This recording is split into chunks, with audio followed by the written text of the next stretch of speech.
he meets them. I think it's all sinking in. Charlotte! Charlotte is the three-time women's champion! And now Richard... Don't do it! May the force be with you. Sasha Banks! That Hell in a Cell?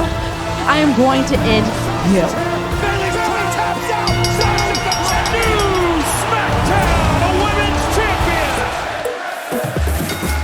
Champion! Welcome everyone to Ring the Bell. This is Diaz. And the Sriracha Muchacha, Paloma Star. And I am your dad, bod demigod. My name is Joey Mayberry. Alright, and this is a very late Hell in a Cell review because we've been sick, we had COVID, but we are feeling better. We've got one match. Bayley versus Sasha Banks for the SmackDown Women's Championship. Before talking about this match, let's briefly talk about a storyline build-up for this match, the Hell in a Cell match. Since the start of the pandemic era, Sasha and Bayley, they were dominating the storyline. We've seen them take all the title in WWE, everything. They were dominating the entire TV, and then they broke up. What do we think of this whole build-up? So the build-up to the breakup took 3 years, and then from breakup to match took 3 weeks. It was like, whoa. Oh my gosh, this is taking forever. Okay, I like this. The build.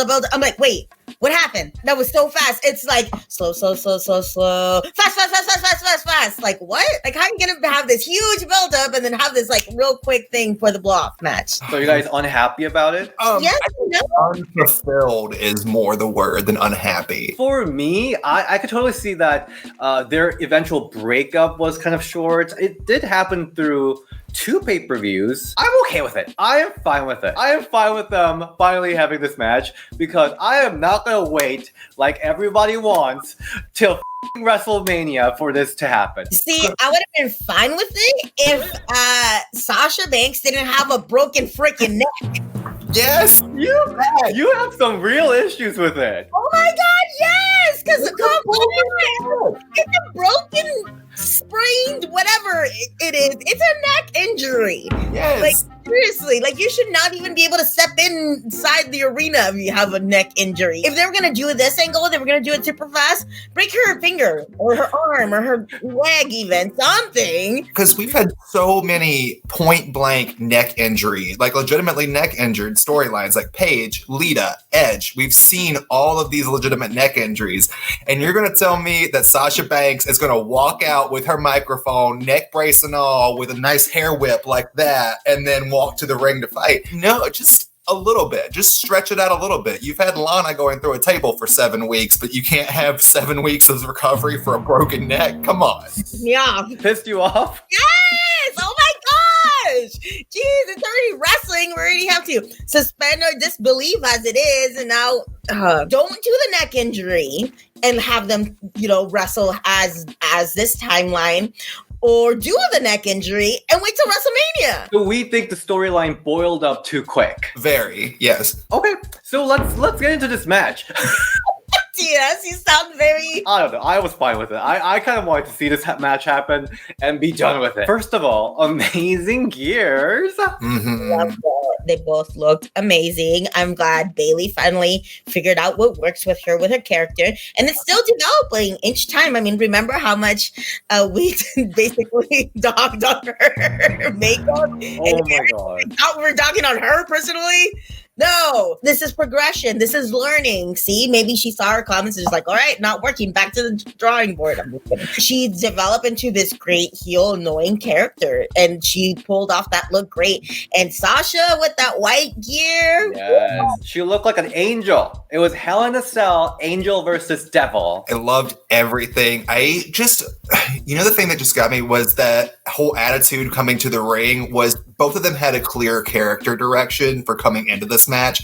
And it is the first time that we've had 2 distinct characters with 2 distinct emotions come into the ring in a while. That was very refreshing. And I love the whole chair angle that they built. They basically built a storyline within a storyline with whole chair dynamic that they threw in there, which I love. That it was a consistent thread throughout the whole storyline, which usually you don't see. It was a very well written, thought out women's storyline. Actually, storyline in general that I feel we haven't seen from wrestling in a while. I mean, the closest one that I could probably see right now is quite honestly Jey Uso and Roman. But like, I feel like I can honestly say this was a very good, well-written storyline in general, regardless of gender. So this match is Sasha's third Hell in a Cell, and she's been in all women's Hell in a Cell matches. So, and you could tell that she's been in Hell in a Cell matches because she knew exactly what she was doing in there. She wasted no time. She knew exactly what she was building. She was creative. She used structure well. It was action-packed from the start to the end, and it was so exhilarating. It was really exhilarating and just innovative. They really went in there and showed that women hopping into Hell in a Cell, they can pull out things that men couldn't even dream of doing. Like that spot where they were just hopping from the apron to the cage and back like that. Just so many things that you haven't seen in Hell in a Cell before. I feel like men's matches are getting to that point where it's like, okay, we've seen all these tropes. There's nothing else you can pull.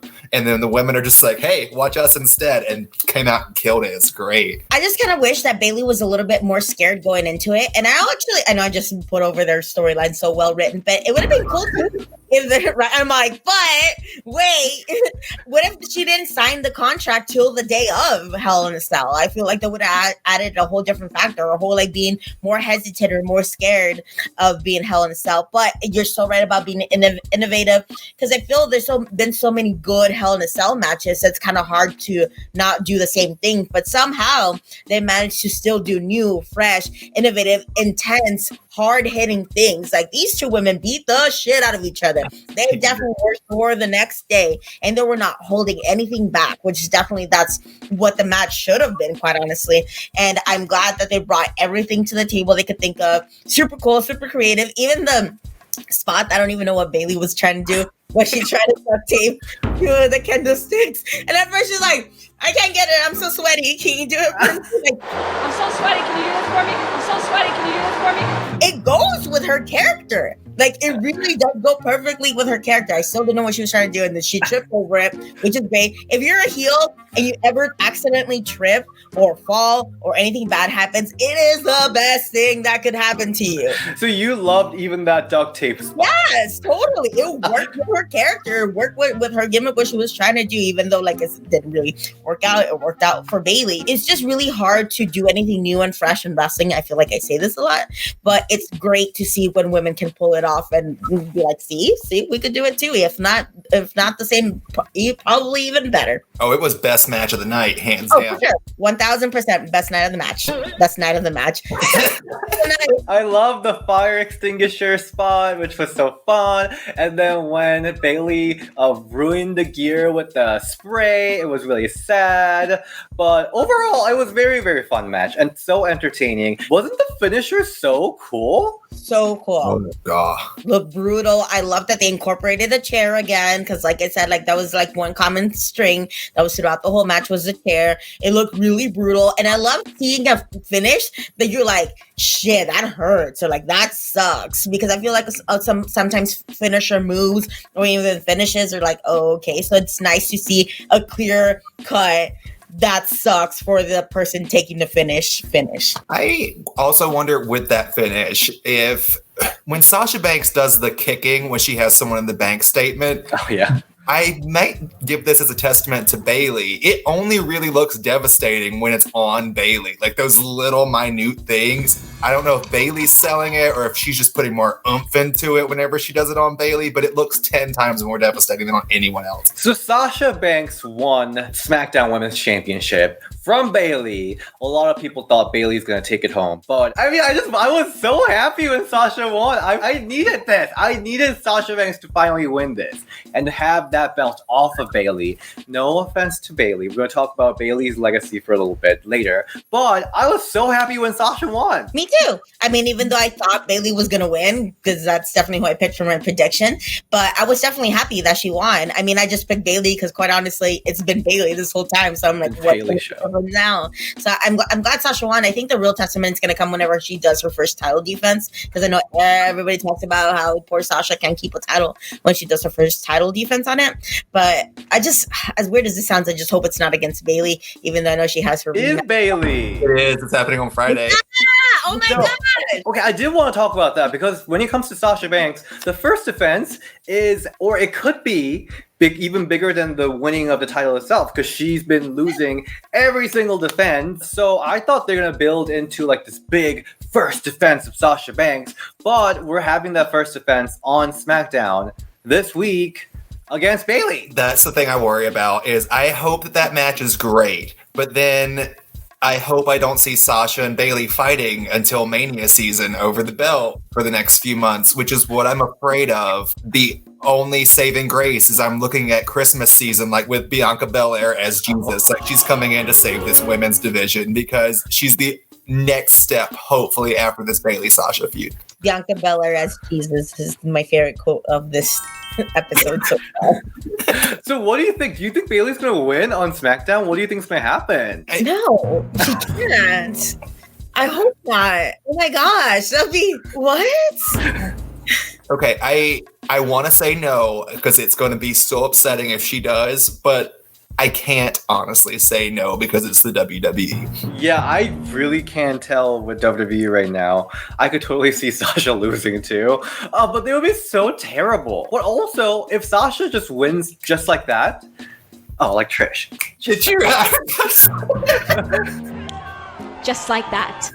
Yes. Spotting Trish with her amazing outfit. If Sasha just wins on SmackDown and just break her like curse of years, which like kind of defines her whole character. If she just wins, that's just so boring too. I feel like if somebody needs to interfere in the match so they could have a separate storyline to go in from there to kind of like this is clear cut, this is a book and this is it. But I feel like if whenever they do Wrestling SmackDown, somebody should interfere the match, which helping either person, so then they can have a separate storyline going forward. We're also in this horrible season for this because we're in this debacle called Survivor Series where Asuka has to fight Sasha Banks again, and that's what we're building up to. Listen, so here's my thing. I am so happy that Sasha Banks won the title, but I do have to say, Sasha Banks winning the title was one happy thing I had from wrestling in last couple of months. Because wrestling has been a freaking mess! It was a mess! So Survivor Series is happening. Sasha Banks versus Asuka again. It's just like, there is this like whole notion that WWE's like, they don't have the storylines planned out. There's no like plans, but they're just like, oh my god, Survivor Series is happening. Okay, we're gonna do this.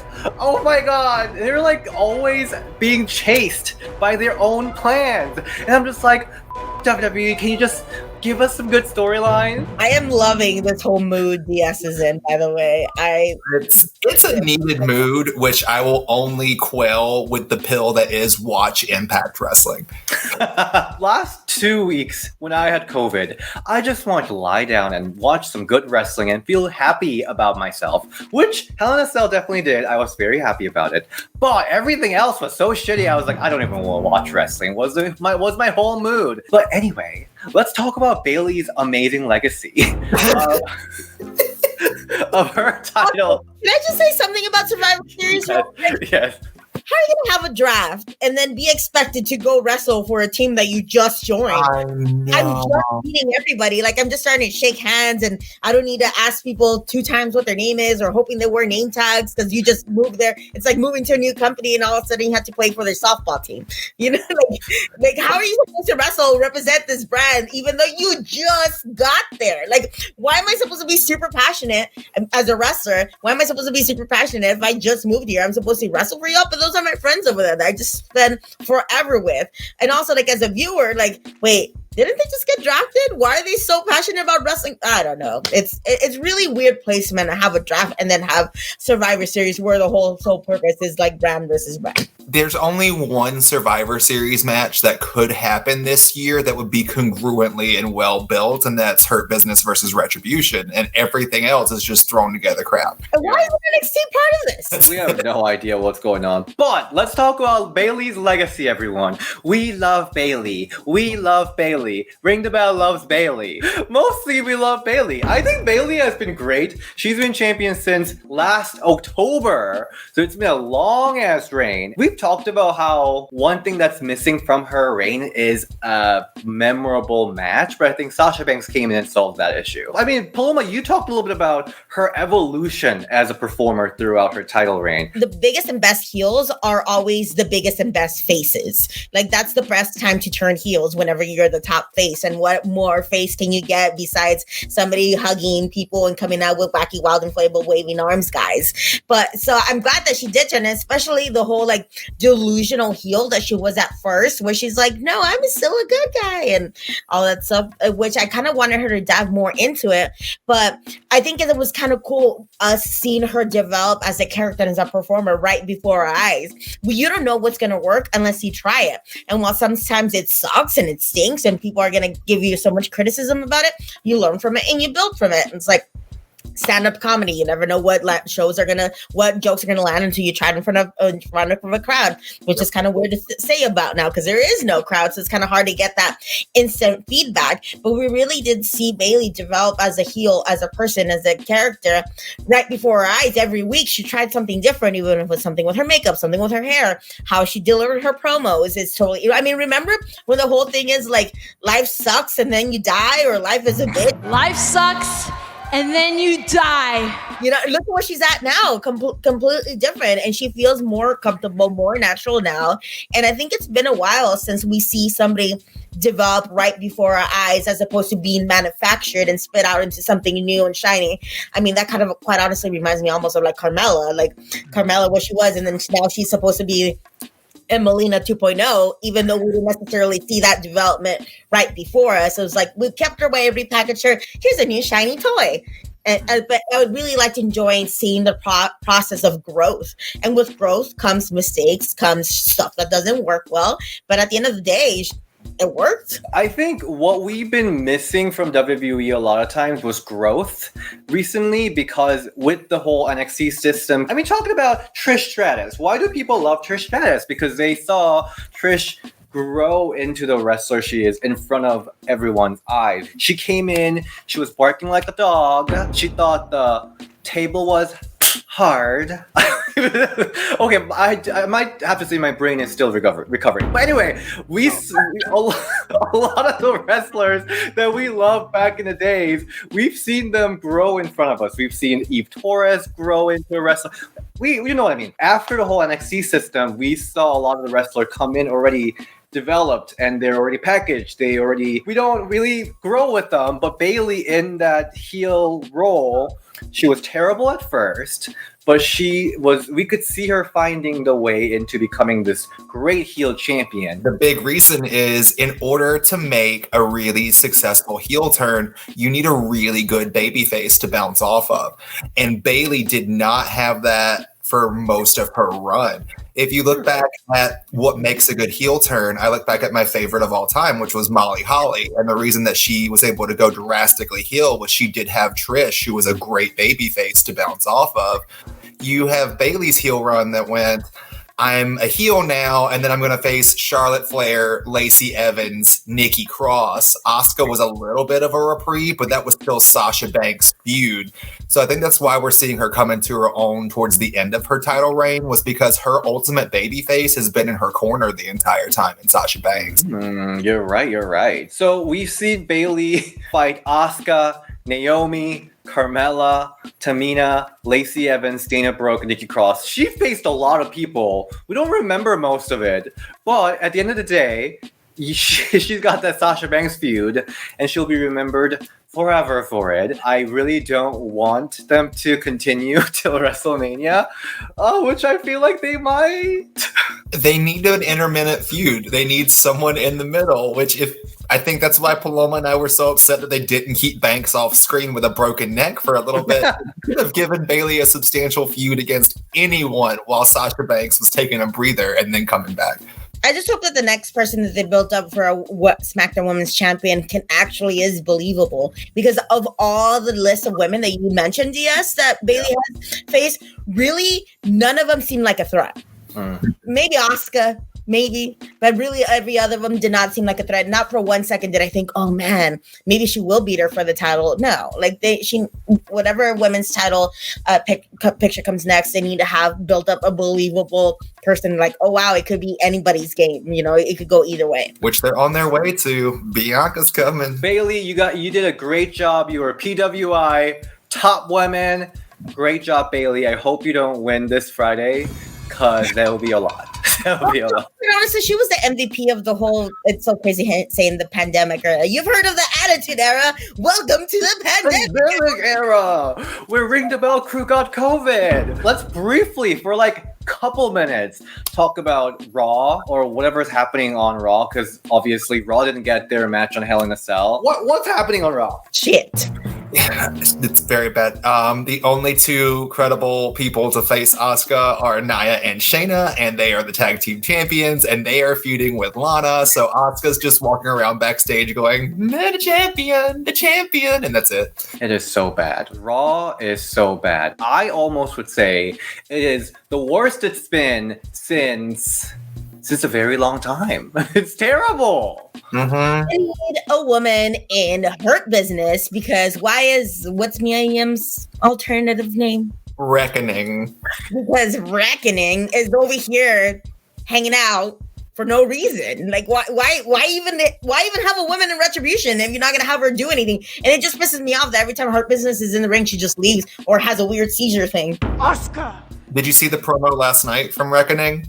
Yes. She's targeting Asuka, apparently.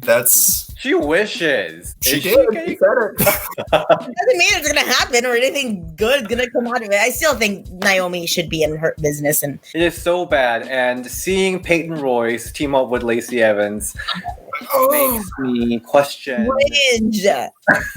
Makes me question my whole existence as a person. Really? I'm just like, what the hell is happening? I'm so confused. That's the problem, is there's no storyline continuity. Everything makes no sense what they're telling these women to do each and every week, and it's hard to watch. Really, really hard. But anyway, that is Raw. So we're heading into Survivor Series. Y'all remember Raw Underground? Oh, is it gone? Yes. God, it's gone. Anyway, I'm sweaty in this leather, and my butt's sweaty. So we're gonna wrap it up. But you should wear your face thingy for the finale thing. No, I returned it. Thank you so much for watching our Hell in a Cell review. It's been kind of all over the place. It's because WWE is all over the place, and I hope they get their shit together. Paloma, where can we find you?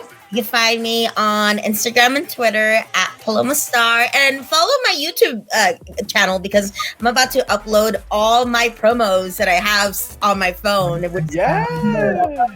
I mean, not to toot my own horn, but I'm a pretty good promo. So. You can find me on the Instagram and the Twitter at Joey_Mayberry, on the TikTok at DadBod Demigod, and check out my show on the YouTubes. And you can find me at DS Shin and Ring the Bell DS on Twitter. All right, bye. Bye.